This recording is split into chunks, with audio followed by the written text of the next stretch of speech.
Hey, and welcome to Waffle-Free Storytelling. It's Tina Konstant here. I'm so glad you could join me. Now, as always, the waffle is right at the end, which means we are leaping right into today's story, which is called You That I Love. It's about Marius. He was a poet, and everyone agreed he was by far the best poet that they had ever had. What he wrote reflected his heart and his soul on the world, and the people who read his words felt what he felt, and they laughed and feared and loved and cried along with him.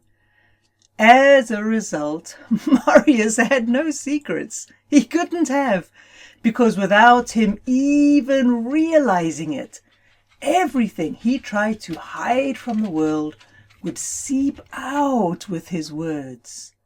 So much so that sometimes when he walked through the village square, the people would smile at him or stare at him or pat him on the back or hug him, and he would know that they had seen through his rhymes and into his heart.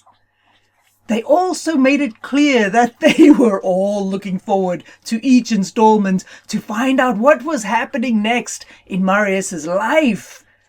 Now, the town's eagerness for the next edition was particularly heightened because it became clear some weeks earlier that Marius had fallen in love. It was an unrequited love, almost an infatuation. Some even suggested it bordered on an obsession.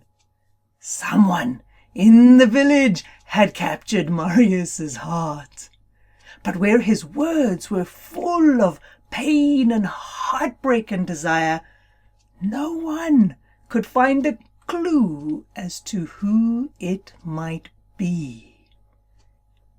And so the people tried to guess. But the more they tried, the more Marius's poems turned from joy to frustration. It was as if them getting it wrong day after day was causing him increasing pain. Every day his words got harder and sharper and more impatient. This fueled the gossip even more, and the guessing turned from a game to a challenge. Who does Marius love? Who does not love him back? First, only eligible women were named, and then all the eligible men, then the men and women who were already committed to another. The guessing game turned spouses against spouses, lovers against lovers, and friends against friends. Words were taken from Marius's poems and twisted and turned until it looked like they pointed at someone, only to find it wasn't true. No one would confess to being the focus of Marius's affection. It was then that he stopped writing.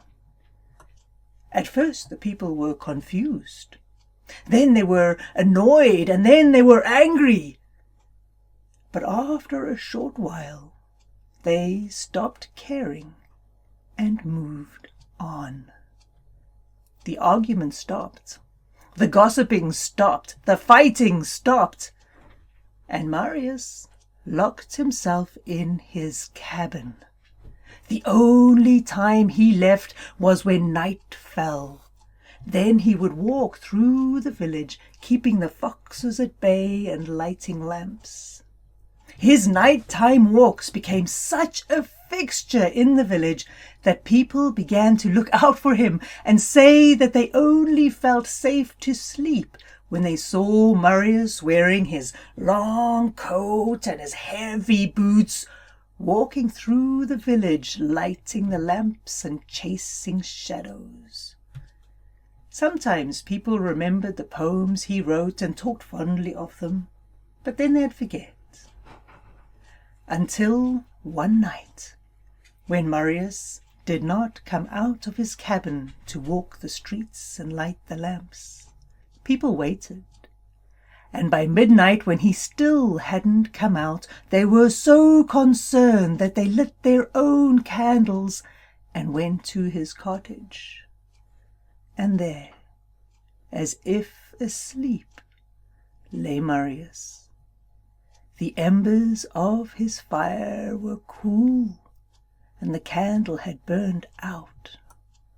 On his lap was one final poem.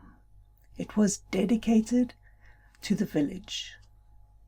"You who reads my words," the note said. "It is you that I love." Signed, Marius.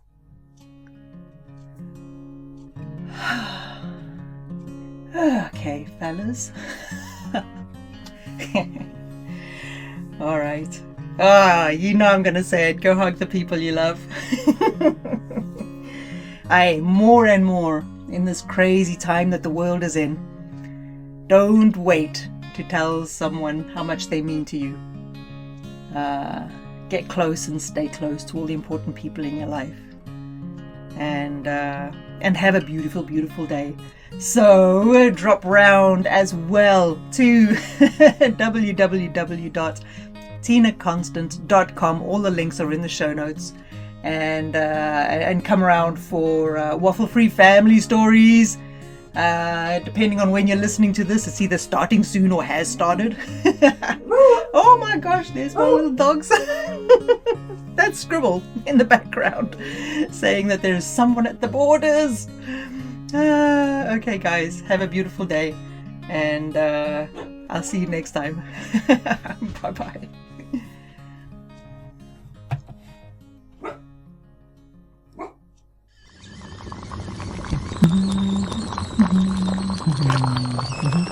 Hey.